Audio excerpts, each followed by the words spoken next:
Hey, everybody, it's Eddie from Tokyo. This is your cryptocurrency update from Japan, and I'm going to hit a story head on.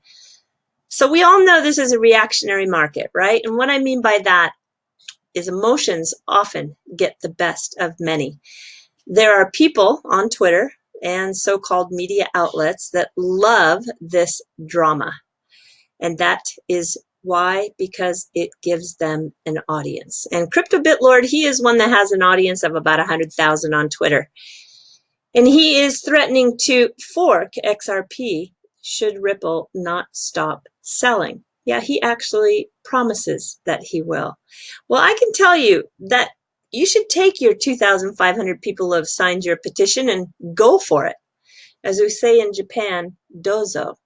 It means go ahead. Just remember that there has never, ever been a successful fork. Not one. And should you go down that road, give yourself a reality check, because 100,000 followers on Twitter doesn't give you a team of qualified professionals that span the gamut of the world's best developers, financial experts, data scientists, a legal team, engineers, professionals in business, yeah, with real relationships that matter. And oh, there's just one little detail. You need the capital to grow that business. So personally, I welcome the fork. Go, go, go.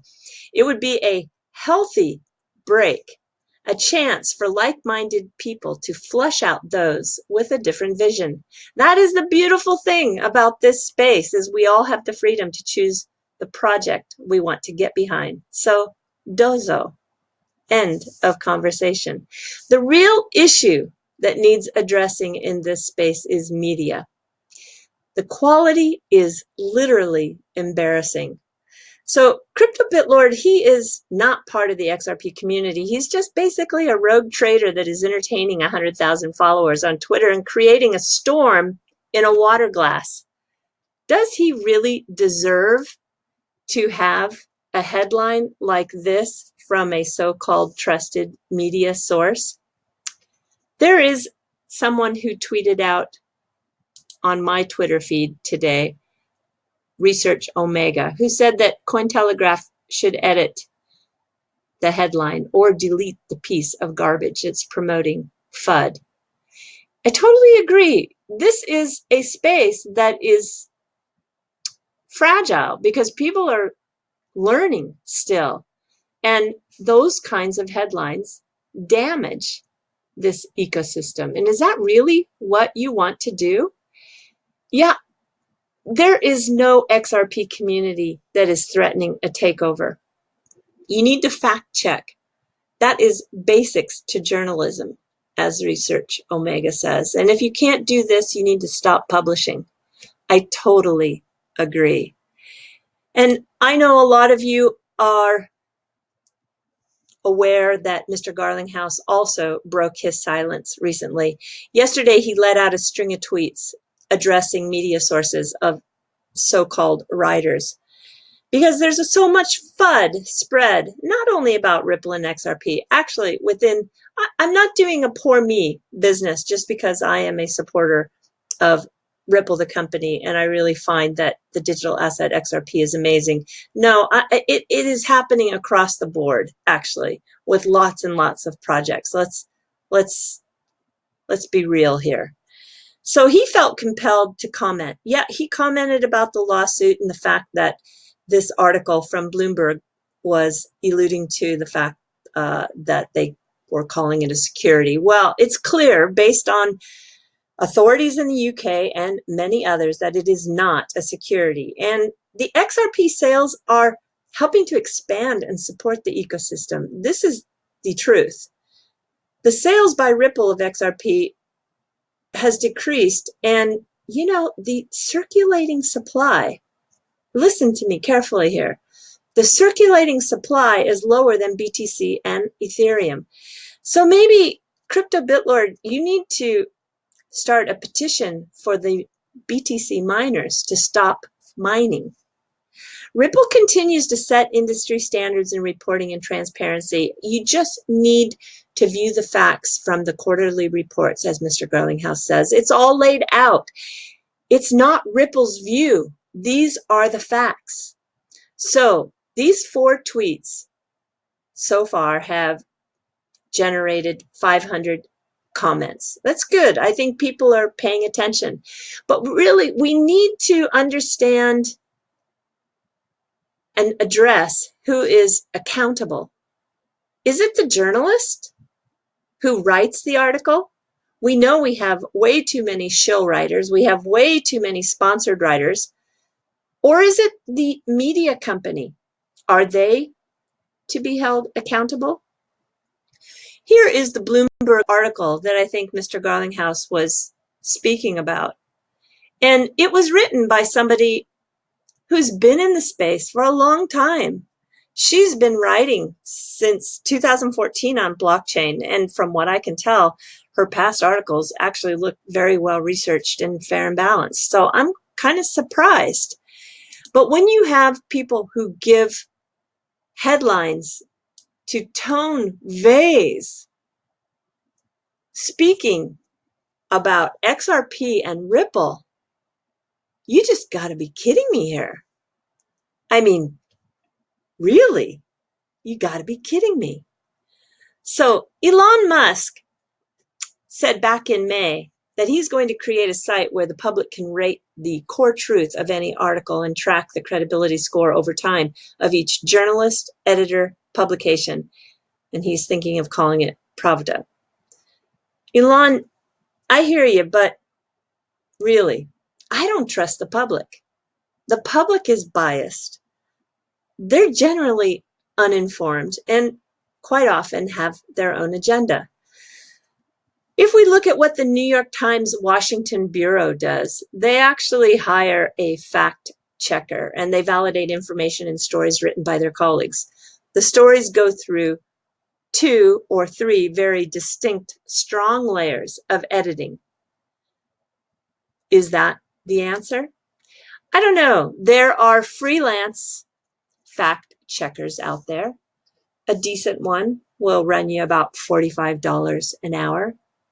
When you have the media today, for example, using words like wiped out, bloodbath, liquidation, Bitcoin dropped $600 in 30 minutes, bringing the alt downs with it.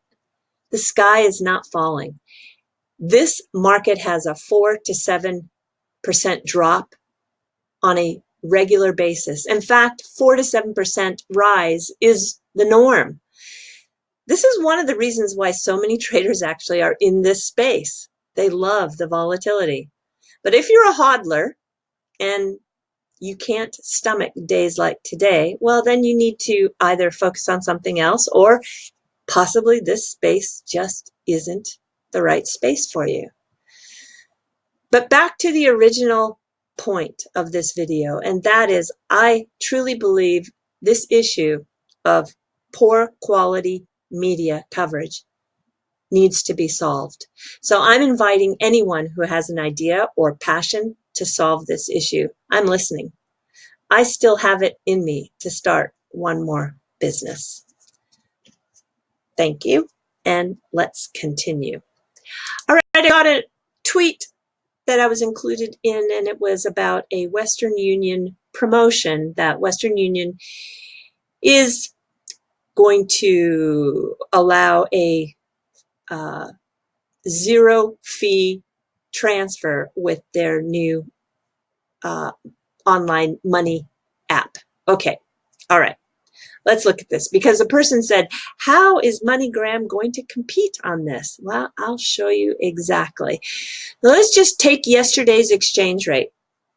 The US dollar to the Japanese yen is at 105.860. Okay, so remember this, 105.860.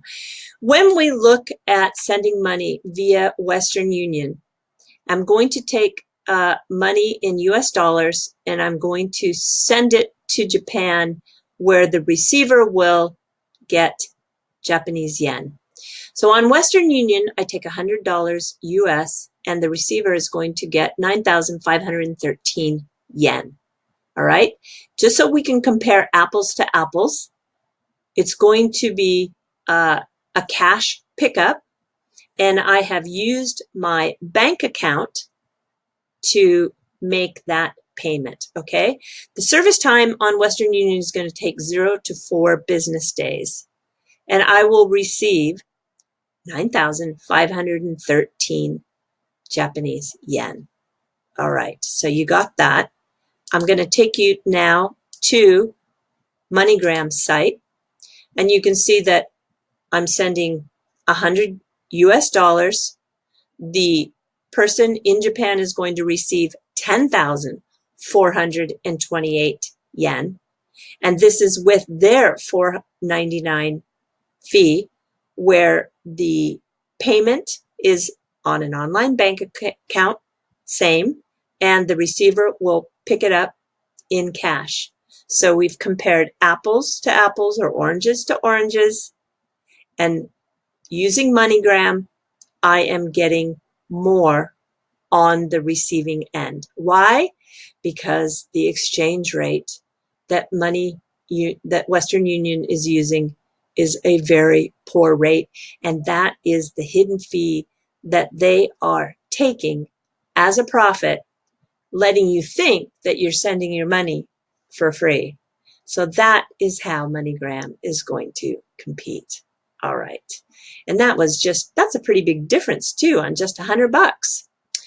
Okay, everybody, let's jump to the fluff.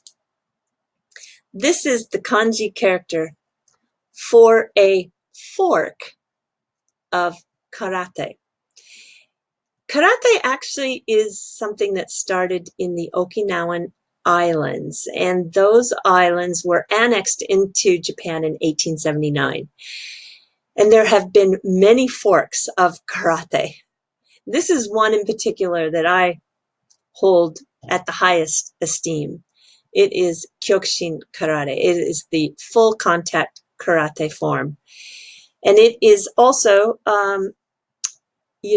to be admired because it is has a follower base of 12 million. When you look at the whole world, depending on what you use as your source, there are anywhere from 50 to 100 million people who are actually practicing karate worldwide. And Kyokushin holds about 12 million of those people. They have branches in Asia, South Pacific, Russia, Middle East, Europe, Africa, North America, and South America. I recommend that you find a dojo in your country so that you can practice the Kyokushin philosophy. You don't have to compete, and you don't have to partake in the full contact part. You can just do the kata. But there are 3 points of this Kyokushin karate that I really admire, and I'm going to share it with you. One is keep your head low, and that means to keep your modesty. One, keep your eyes high. That is your ambition. And third, keep your mouth shut for your serenity. All right, everybody, do take care. Sayonara for now. Bye-bye.